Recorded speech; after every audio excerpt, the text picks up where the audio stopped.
ये बिल्कुल ही गलत है, ये मिथ्या है कि इसकी वजह से बढ़ जाएगा। जी नहीं, ऐसा नहीं हो सकता है। इसकी वजह से टेढ़ा हो सकता है, या फिर उसको जो पार्ट है उसको ये समझिए इसको करने से आप श्रिंक कर सकते हैं, मतलब वो छोटा हो सकता है। तो ऐसा तो नहीं है कि लेंथ बढ़ जाएगी, इसके पीछे कोई भी लॉजिक नहीं है।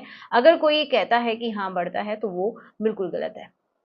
अब हम बात करते हैं कि टेढ़ा या फिर श्रिंक कैसे हो सकता है, उसके पीछे की मैं आपको बात बताती हूँ। देखो, जब आप करते हैं बहुत हार्ड ग्रिपिंग होती है, या फिर किसी भी हार्ड सरफेस पे करते हैं, किसी भी तरीके से ये समझो कि आपने इंटरनली उसको डैमेज कर लिया, आपको एक बार के लिए बहुत दर्द हुआ और फिर धीरे धीरे ठीक हो गया, तो आपको लगा सब ठीक है, कुछ नहीं हुआ है।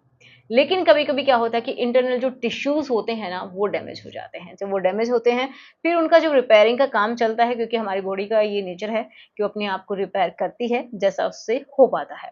तो जो टिश्यूज जो डैमेज हुए हैं, तो जब वो रिपेयरिंग का उनका काम होता है, तो वो जो हिस्सा है वहाँ का, वो थोड़ा सा हार्ड हो जाएगा। एंड दूसरी साइड से वो आपको ऐसा दिखेगा कि इस साइड में झुक गया है। मान लीजिए कि यहाँ का आपका जो पार्ट है, वहाँ पे ये समझिए कोई भी अंदर की साइड में इंजरी हुई है, तो ये इस तरीके से टेढ़ा हो जाएगा। ठीक है, तो ऐसा होता है। ओके। दूसरी बात ये कि अगर वहाँ की ब्लड वेसल्स में, या फिर जो नर्व्स हैं जिनकी वजह से आपको सेंस महसूस होता है, उनमें कोई डैमेज हो गया है, तो ईडी की प्रॉब्लम भी हो सकती है। या फिर परमानेंट ये समझिए ईडी हो सकती है कि आपको कभी तनाव आए ना, क्योंकि वहाँ का जो सेंसिटिव जो हिस्सा है वही खत्म हो गया है। उसकी वजह से तो आपको मैसेज मिलता है, आपके उस पार्ट में जाता है कि आपको कुछ करना है। ठीक है, आपको कुछ फील होता है, तो वहाँ पे वो नहीं होगा, ब्लड का फ्लो भी वहाँ पे नहीं जाएगा, तो ईडी हो जाएगी।